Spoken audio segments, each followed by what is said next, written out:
جب ہم نے موسیٰ سے 40 رات کا وعدہ کیا تو تم نے ان کے پیچھے بچڑے کو معبود مقرر کر لیا اور تم ظلم کر رہے تھے۔ پھر اس کے بعد ہم نے تم کو معاف کر دیا تاکہ تم شکر کرو۔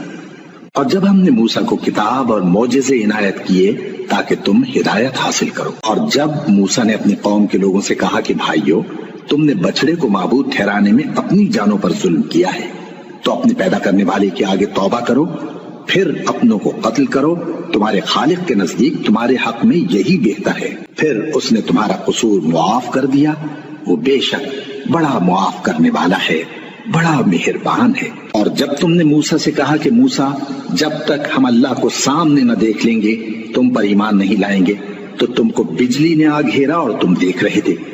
پھر موت آ جانے کے بعد ہم نے تم کو اثر نو زندہ کر دیا تاکہ احسان مانو۔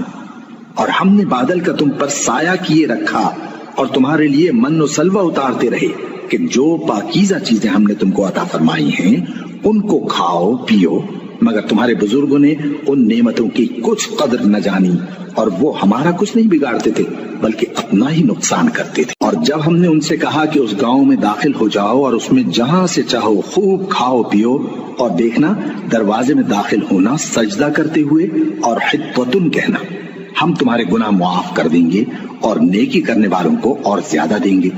تو جو ظالم تھے انہوں نے اس لفظ کو جس کا ان کو حکم دیا تھا بدل کر اس کی جگہ اور لفظ کہنا شروع کیا، پس ہم نے ان ظالموں پر آسمان سے عذاب نازل کیا کیونکہ نافرمانیاں کیے جاتے تھے۔ اور جب موسیٰ نے اپنی قوم کے لیے ہم سے پانی مانگا تو ہم نے کہا کہ اپنی لاٹھی پتھر پر مارو۔ انہوں نے لاٹھی ماری تو اس میں سے 12 چشمے پھوٹ نکلے اور تمام لوگوں نے اپنا اپنا گھاٹ معلوم کر کے پانی پی لیا۔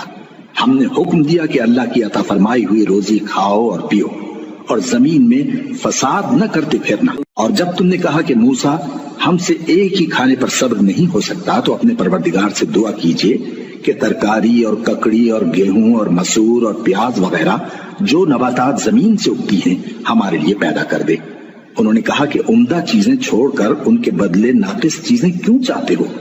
اگر یہی چیزیں مطلوب ہیں تو کسی شہر میں جا اترو، وہاں جو مانگتے ہو مل جائے گا۔